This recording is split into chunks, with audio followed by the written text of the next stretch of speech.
Agenda Valle y Cauca para que no se pierda el próximo evento.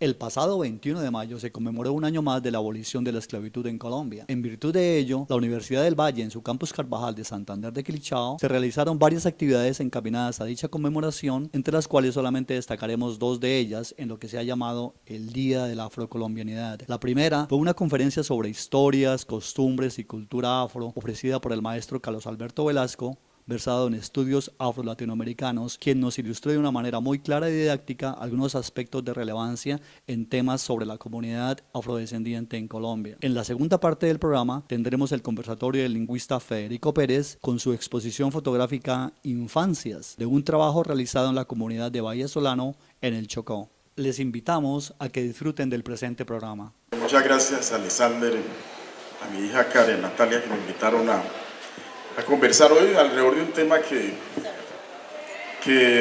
en los últimos años se ha vuelto como un boom, como una moda, y es el tema de la afrocolombianidad. El título quiero que conversemos, más que ponencia, más que conferencia, es que hagamos un diálogo.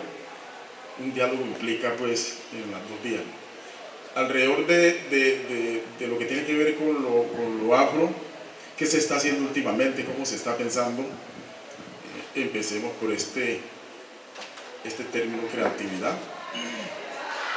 Generalmente en la escuela nos dijeron que de África vinieron los negros esclavos, ¿cierto? Y esas estupideces todavía se siguen replicando en las escuelas. Dos grandes mentiras. De África no vinieron negros. Esa cosa de negro fue inventada acá, que luego la vamos a ver en suelo americano. En África habían personas. Y tampoco eran esclavos, eran seres libres. O sea, dos grandes mentiras, y con esas dos grandes mentiras nos han educado. Y nos siguen maleducando, deseducando, hablando de negros esclavos en África. Eso no existía. Partamos de allí. También nos hicieron creer que a las haciendas del norte del Cauca, el caso de Japio, el caso de la hacienda La Bolsa, que aún existe, pero existió la hacienda Perico Negro también, ya no está. Existió la hacienda Quintero, que era una parte de la hacienda de Japio. Hay una población que llama Quintero, ¿no? Era una parte de la hacienda de La Bolsa, perdón. Nos hicieron creer que vinieron en esa línea, ¿no?, de negros esclavos, que eran seres brutos, que eran animales, que no tenían alma, que no tenían saberes. Y las primeras investigaciones que se hacen en Colombia, grandes investigadores como Germán Colmenares, observaron solo esclavos, cosas, no observaron personas. Pues si ustedes miran toda la historia, la producción histórica hasta cierto momento digamos, de la vida de este país, dan cuenta de eso, que eran esclavos, de los castigos, que un esclavo valía tantos pesos. Entonces, un poco de cosas que pueden servir, pero que no nos dejaron durante muchos siglos observar que allí venían fundamentalmente personas, y que esas personas traían saberes, traían conocimientos, no eran animales, no eran negros como ellos quisieron dar a entender. Entonces aparece ahí un elemento pues no nuevo que estamos trabajando, que es la creatividad. O sea, nos hicieron creer también desde la escuela que los negros, como hablan así despectivamente, vinieron a reemplazar la mano de obra indígena. Entonces, como el indígena se agotó, trajeron los negros, hablo en los términos de ellos, a reemplazar los indígenas, porque ellos se agotaron. Entonces venían los negros que eran fuertes, ¿cierto?, como mano de obra, según ellos, barata. Y eso se mantiene hasta ahora. La gente cree que nosotros somos más fuertes que los demás. Esa es una estupidez también que hay que ir cambiando, ¿cierto? Entonces el color, ustedes han visto una escena de Raíces, cuando Kunta Kinte lo ponen a levantar una cosa grandísima, ¿cierto? Porque esa es la creencia, eso es lo que se le ha metido a la sociedad. Entonces somos fuertes, ¿no? Entonces, como somos fuertes, resistimos el sol y podemos hacer las cosas más duras de la sociedad. Eso es totalmente falso. aquí hay un ejercicio pedagógico que yo siempre hago, llevo como unos 3 años haciéndolo, ¿qué tanto conozco? Ubico ahí unos personajes, el primero, ¿quién es? ¿O quién fue más bien? El Gabriel García Márquez, ¿cierto? ¿Quién es este? Miren, les doy datos. Este publicó su primer novela en 1949. Este de acá publica su primer novela muy posterior a él. Pero, ¿qué nos han enseñado? La valoración de estos personajes, que no está mal, es el gran Nobel, ¿cierto? El Gabo, no lo podemos desmeritar y ahora menos, pero también nos han ocultado Arnoldo Palacio Mosquera. Cuando uno lee lo que él escribe como habla, pero escribe de una manera... ¿Qué han leído sobre Arnoldo? ¿Qué han leído? Poemas. ¿Poemas? Ajá. ¿Qué más? Poemas sobre alguna actividad, pues, al lado del río, ¿no? De los pesqueros. Así Sí. como él cuenta, pues, ocurrencias, y entonces, pues, eso es lo que yo le quería resaltar, ¿no? Que ese es el valor agregado que tenemos nosotros en la objetividad para defendernos contra un sistema que en última no es culpa de la gente, pues, sino que el sistema, como todas las cosas humanas, tiene sus errores, ¿no? Bueno, Arnoldo Palacio Mosquera murió, lastimosamente nos dejó en noviembre del 2015, ya tenía 92 años Arnoldo, estaba ya bastante avanzado ya. Su primera novela fue Las estrellas son negras. Antes había la disculpa de que el libro no se conseguía porque circulaba más en Francia, porque él estuvo muchos años radicado en Francia, pero el texto ya está digital, si ustedes quieren lo pueden descargar ya, en Google entran, está en la biblioteca afrocolombiana del Ministerio de Cultura. Dentro de los libros de la biblioteca está y ustedes lo pueden descargar. Antes, cuando conseguí el mío fue un lío conseguirlo porque realmente era muy difícil conseguir el libro de Arnoldo. Las estrellas son negras. Y este de Gabriel García Márquez. ¿Quién inventó el semáforo? Un afroamericano llamado Garrett Morgan. Y mire, el semáforo, la misma bandera de Ghana, lo que mueve el mundo. Y esta coincidencia me la hacía ver Yuri Buenaventura en una de las oportunidades que fui jurado en el Festival Petróleo Álvarez con Yuri. Me dicen, mira esto, mira, esta coincidencia entre la bandera de Ghana y los colores que mueven el mundo a través del semáforo. Negro en la esclavitud y en la colonia significa esclavo y animal. Negro no significaba persona de piel oscura. Hay defensores de eso. Yo soy uno de los enemigos y atacantes de ese término para llamar a las personas. Cada persona tiene un nombre. Este fue un término impuesto y ya vamos a ver por qué. Cuando en la escuela nos decían que África vinieron negros, es falso. En África no existían negros. Allá no existía eso. En África no existían negros. Y el que diga es charlatán, pajudo. Y además que el término es anacrónico. Este término no corresponde a estos siglos. Siglo XIII, XIV, XV, esas cosas no existían. Yo hablo de un desmoronamiento en los términos de un novelista africano, Chinua Achebe, que es como el padre de la novelística africana. Hay un texto que se llama Todo se desmorona. Desmoronamiento de lo negro, le llamo yo, porque aquí no había negros. Yo establezco cuando hice mi trabajo doctoral como unas categorías, ¿no? Esta primera es de africanos y africanas que llegan como esclavizados al continente americano. Ellos no eran negros. Africanos y africanas que tenían unos saberes, conocían de arquitectura, conocían de la minería, de la medicina, la botánica, la agricultura, y además las mujeres eran matrices eran los encargados de la estética, del cuidado del cabello de las esclavistas. Todos esos saberes los tenían saberes en ginecología, en obstetricia, atención de partos, y tenían también dioses y unas diosas.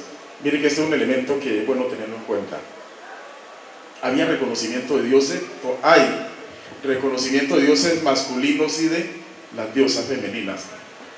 Decían Tadiot que uno de los grandes aportes del África fue el matriarcado.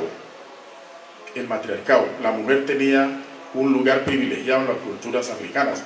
Y eso de alguna manera se observa en el norte del Cauca, en el Pacífico también, donde el eje de la familia es la mujer. Pero reconocían dioses y diosas, ¿no?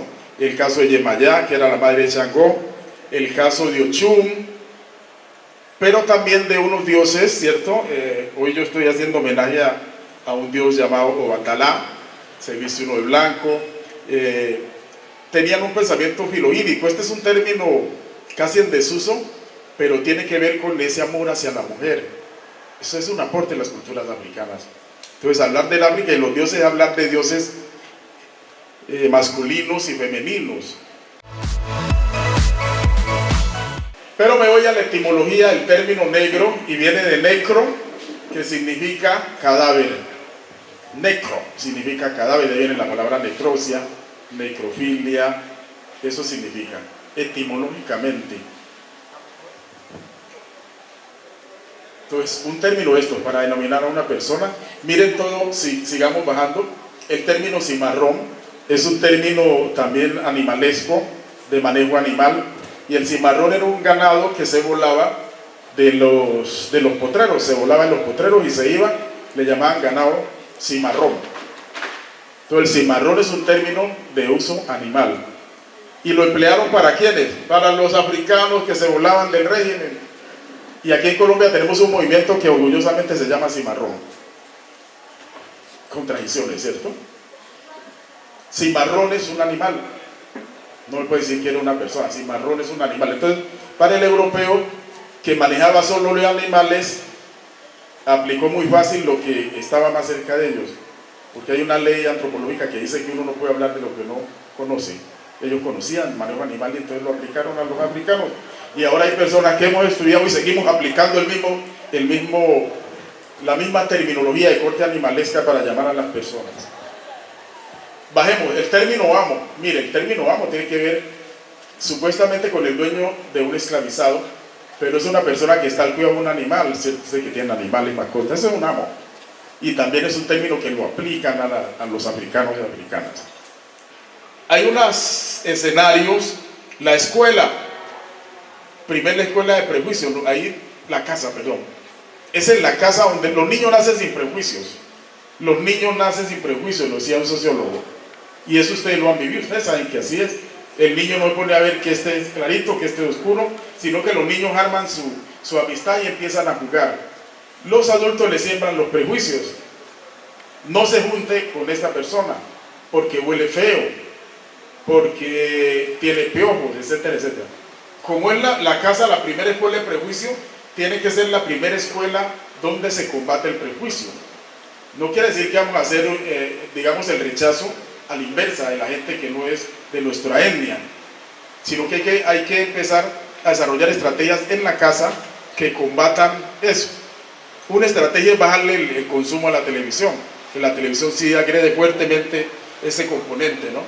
Miren, cuando los niños están pequeños, especialmente las niñas, las muñecas generalmente son rosadas, de pelo liso, con los cachetes colorados, ¿cierto? Y si yo a mis hijas les compro ese tipo de muñecas, ¿qué les estoy mostrando? Que la belleza es solo así, rosada y de pelo liso, ¿cierto? Yo a las mías nunca les compramos muñecas rosadas. Siempre fue muñecas que se trataran de parecer un poquito a ellas. ¿Para qué? Diciendo la belleza también es así. En una sociedad racista no es suficiente ser no racista. Debemos ser antirracista. Ese es uno de los papeles. Ser antirracista. Así no nos agrega nuestro grupo étnico. Eso lo es Angela Davis, que es una escritora afroamericana.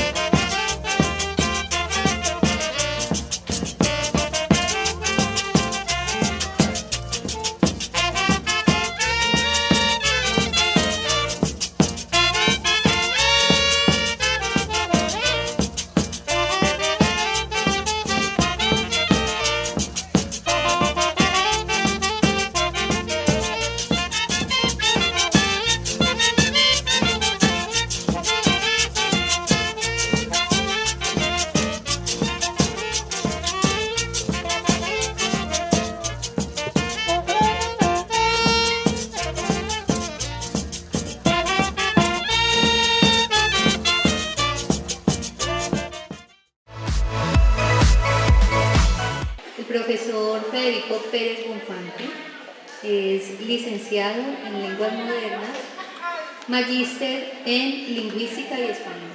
Actualmente es docente en Univalle y al parecer también en otras universidades. El día de hoy nos presenta su composición de fotografías denominada Infancias, que ustedes han tenido la posibilidad de ver con anterioridad, y a partir de su composición nos hace una propuesta respecto a cómo mirar la infancia en Vallasolano.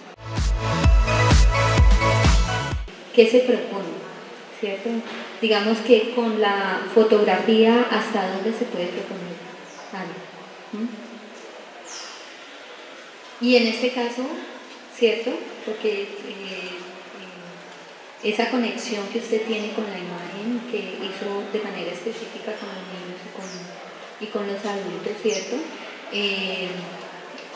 ¿Qué es lo que quiere hacer visual?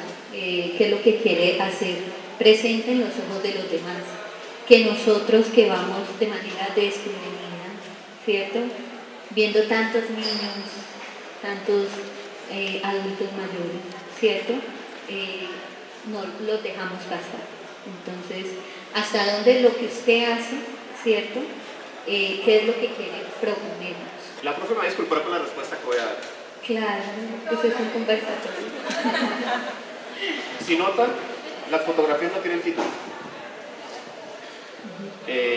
Cuando en esta exposición, la primera sede donde se expuso fue en la sala Mutis de la Universidad del Valle, sede de Meléndez, en la biblioteca. Y un asunto que me solicitaron antes de hacer la exposición era el título, que faltaban los títulos de las fotografías. Yo le dije, yo no coloco título en las fotografías. Y no coloco título en las fotografías porque no quiero centrar la mirada de quien ve la foto desde mi mirada. Entonces, por eso no pongo título. Entonces, no sé si ya sospechas para dónde voy. Claro. Yo no deseo proponerles a ustedes nada. Yo lo que deseo es, yo ni siquiera tomo fotos para hacer exposiciones.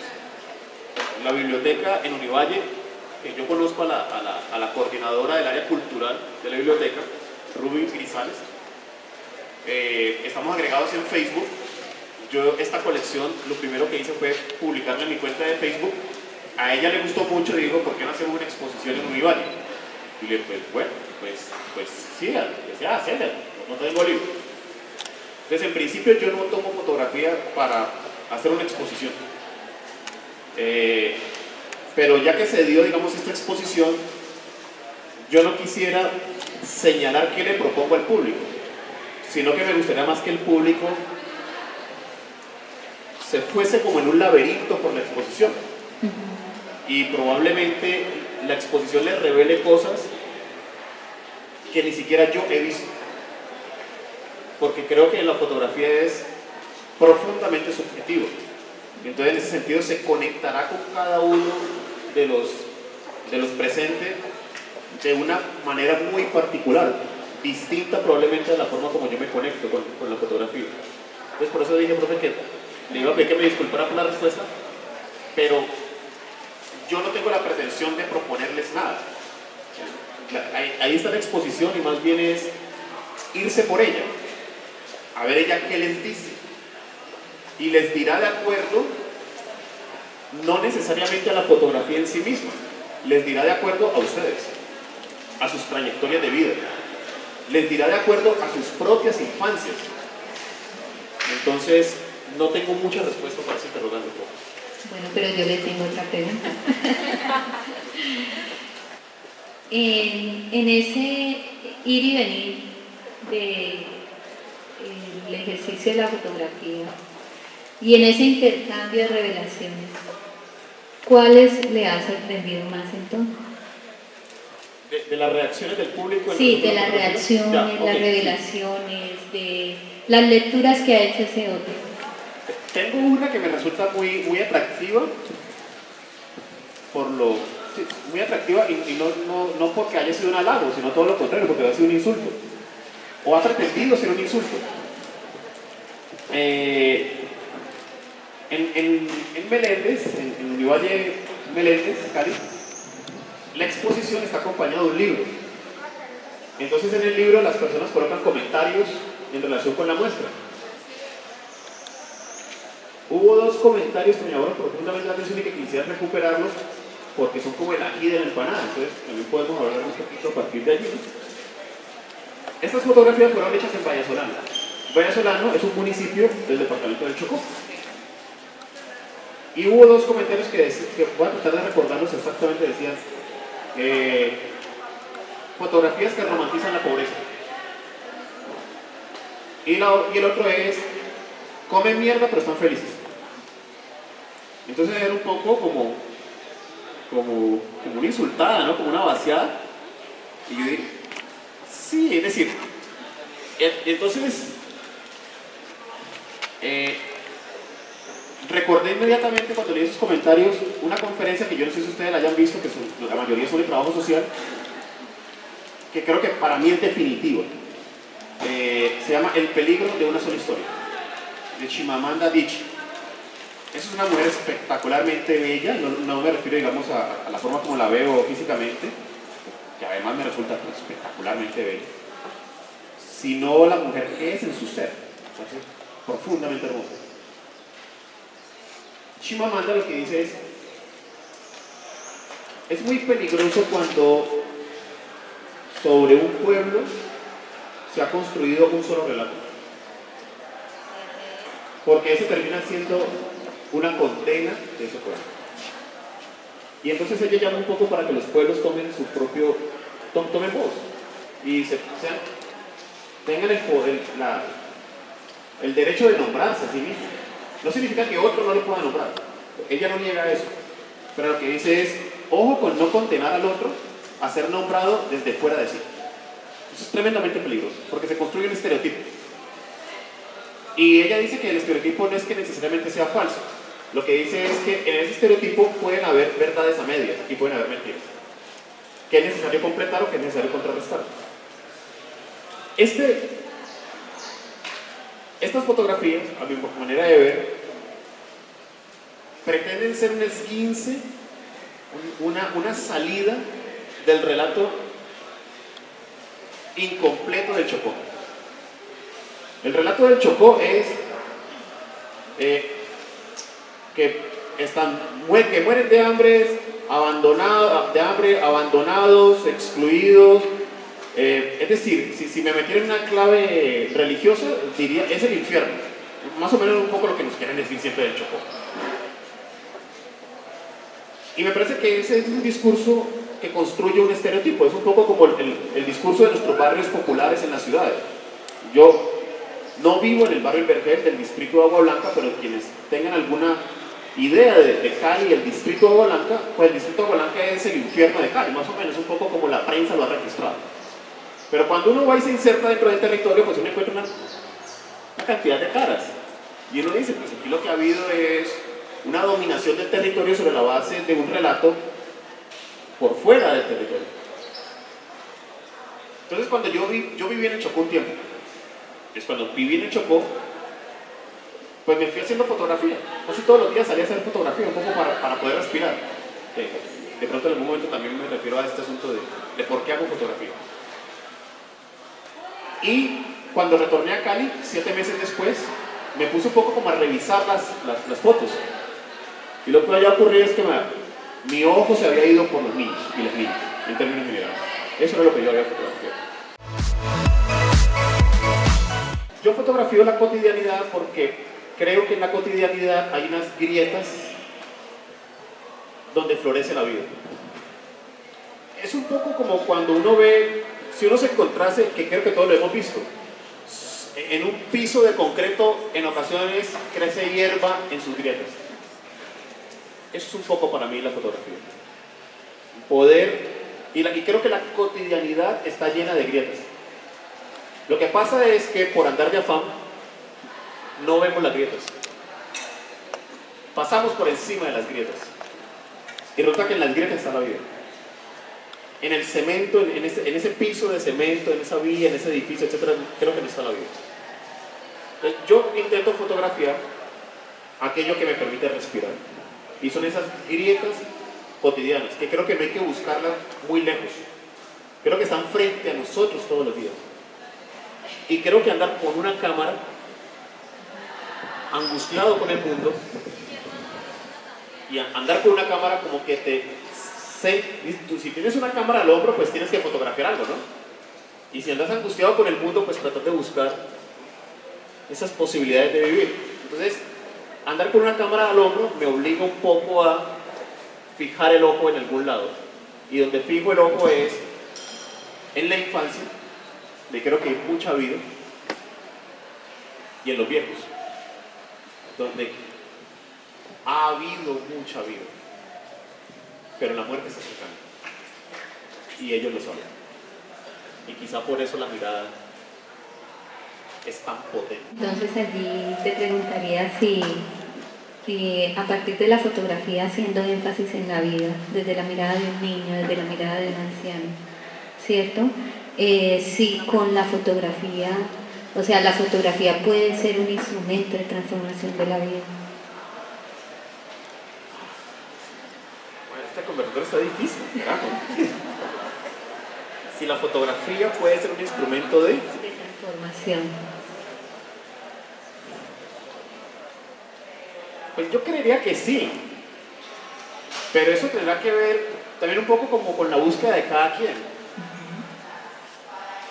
Porque también hay personas que puedan pasar por la fotografía como los turistas pasan por los territorios, es decir, plagosos. La idea del turista no me agrada mucho.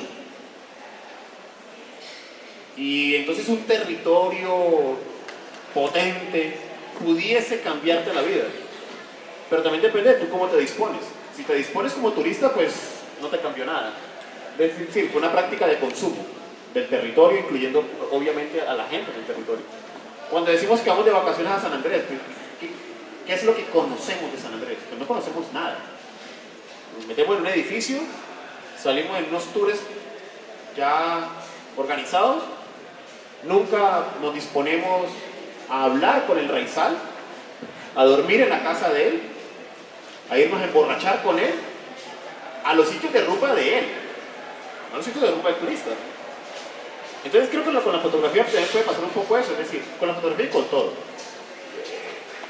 Muchas cosas pueden ser instrumentos de transformación, pero dependerá también de las disposiciones que nosotros tengamos.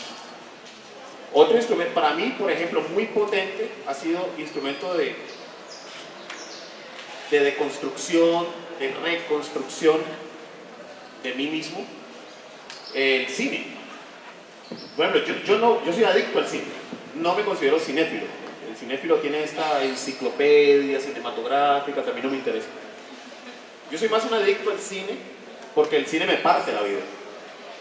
Entonces termino de ver una película, yo no sé si se hayan visto por ejemplo Cafarnaúm, creo que tienen que verse. Y Cafarnaúm puede ser una película que te parta la vida, pero también si te la vas a ver a Cine Colombia, porque tenés 12,000 pesos en el bolsillo y no tenés mucho que hacer en 1 hora y media, vas, te la ves y no te pasó nada. Creo que tiene que ver no con la fotografía en sí misma, tiene que ver con el sujeto que observa el instrumento. Si no tiene una angustia, difícilmente en la fotografía te la va a provocar. Difícilmente. Entonces, creo que hay que tener, como tú mencionabas hace un rato, una postura política y hay que tener ciertas lecturas encima. Por ejemplo, ¿cómo no hacer fotografía de un viejo con la mirada en el pasado melancólico, con la vecindad de la muerte? Sea parte de las cosas maravillosas que suceden en el Cauca y el Valle del Cauca. Anuncie con nosotros Agenda Valle y Cauca para que no se pierda el próximo evento.